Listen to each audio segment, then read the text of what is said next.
getting very comfortable on the Blitz Pro now. Getting used to the weight, it's not really bothering me as much. I say that, but I dropped it yesterday in front of a bunch of guys that were throwing footballs.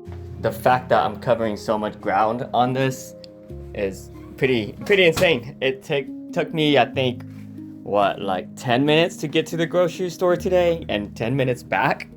Usually it would take me like 18 to 20 minutes. Oh man, especially on the A2. That thing took me like 30 minutes. No, not that long, but it's just the average speed is kept much higher on the Blitz Pro. Probably averaging like 25 miles per hour versus like maybe 15 before. I'm somebody that would feel like 1,000 miles is enough to really feel the wheel. Anything less feels like you're just getting to learn the wheel. Even so, on the T4, I got so much experience from 7,000 that I felt like that experience really helped me. It must be the ankle mobility and the ankle ability to hold its static position. Because I feel like now that I'm having 100 pound directly on the right ankle, like it is stressing 100 pounds on that ankle. Sometimes my ankle can't take it, so I just let the wheel drop and I just move to the side. I jumped on the Falcon today just to drop something off at the barber and also to pick up dog shit from my neighbors who don't pick up their dog shit, which I will find out one day. And it felt like an M105. When you come down from a Blitz Pro and you're just riding any wheel that's smaller, especially a wheel that you're familiar with like I am with the Falcon, it feels ridiculously nimble. I feel twice as physically strong as I did before I rode the Blitz Pro for the last week. Physically too, I didn't do anything else other than add protein and eat as much beans, rice, and steak that I actually feel pretty muscular just from handling the Blitz Pro every single day, moving it back and forth from the wall, up and down, changing the tire pressure, and moving it around the apartment, especially with the pad setup, bending over, having to lift it and leaning against the wall. I also spent a good amount of time moving the wheel just in its on and off position, just to be able to handle such a big wheel and not look like you're fumbling it around. Since I do bring it into the office, the last thing I want the perception of me is, he's bringing in a big ass wheel and he can't even control it. Sometimes it would just flop around because the trolley handle is pretty weak. I like the T4 handle. That thing, anything beneath the T4 sucks, because the T4 was the gold standard for me. Just step off the wheel, push the button, it pops right up. I grab it and I go, push it right down, push the button.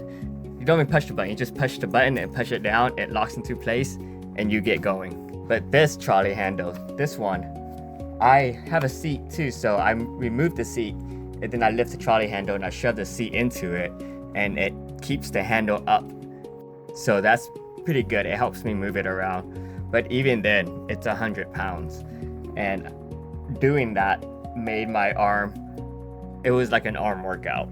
I bet you if I bought like a Panther or something and I eat a lot of protein, I can probably get pretty muscular just the first week or two and gain some mass just moving that big thing around. But I do feel like the Blitz Pro, tossing that thing around, especially having to use your core strength, is a good workout.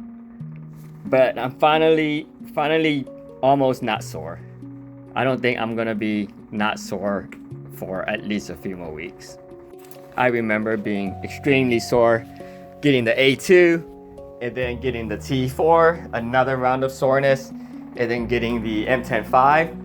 That was another round of soreness because there was no suspension and you have to use so much ankle strength. And then the C8, that was a big jump in weight again, so the difference was kind of difficult. It weighs more than the T4 as well. And then moving down to the Falcon, and that put a lot of stress on my ankle because I think it's so light that and it's taller than the C8, that it put a lot of stress on my ankle. But all of that trained my ankle to be strong enough to handle the Blitz Pro. I feel like if I wasn't moving up in incremental wheel size, that my ankle could just snap on the Blitz, just trying to mount it, because you saw me struggle for the first few days mounting and unmounting. That thing is unforgiving in its weight. It will take you down with it. If you don't go down with it, or you don't get your foot out of it in time, your ankle is going with it. I'm usually not a fanboy of lights. I liked my T4 for its simplicity.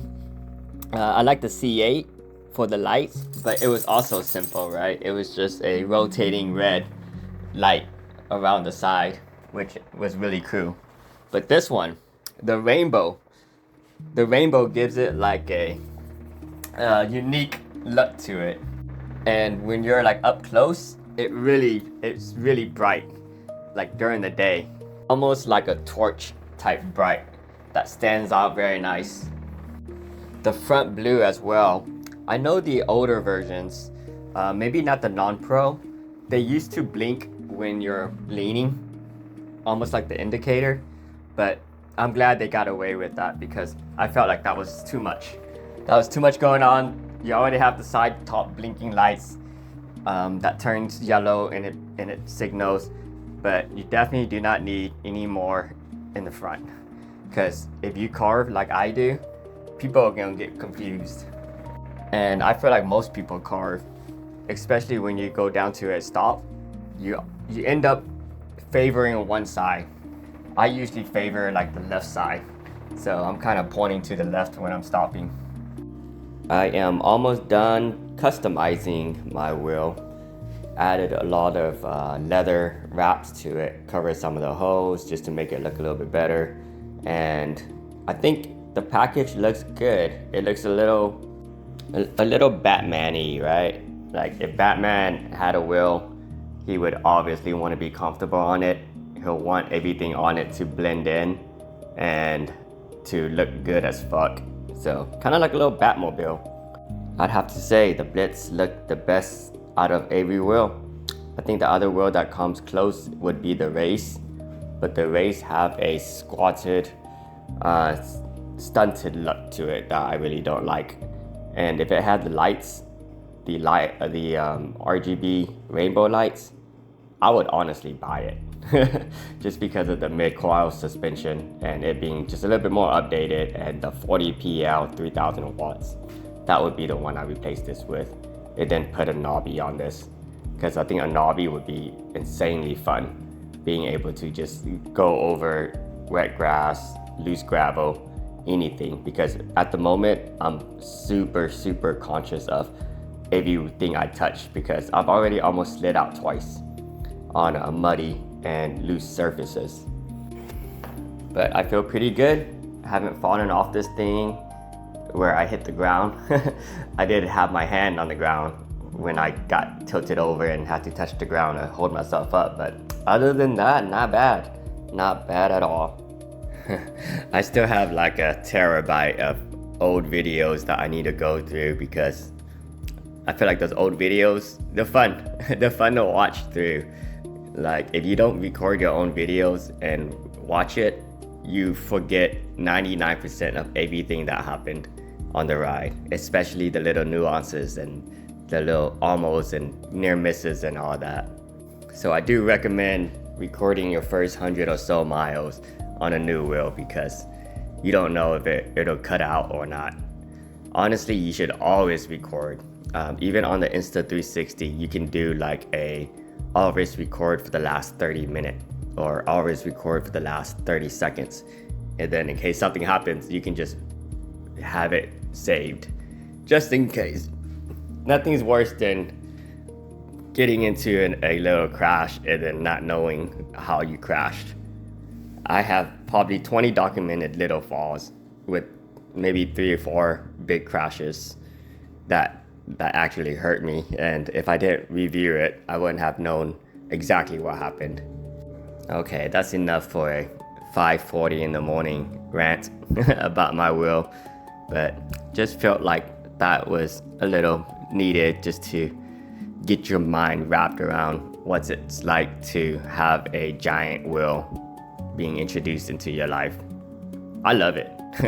I would go bigger just to make this thing feel smaller, just because the C8 felt the same way when I first got on it, thinking it was super heavy. But now C8 is light. That's light work. The Falcon is nothing. It's so empty.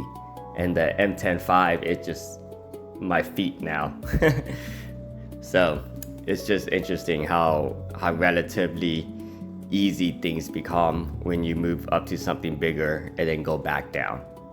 I would say it's like watching a video in 2x and then slowing it down at 1.5x, and then once you get back to the normal baseline 1x, it sounds super slow. So that's how I feel. The bigger you go, the easier it is to ride the smaller wheels, just like anything else. Just like doing a bigger project makes it easier to do the little projects.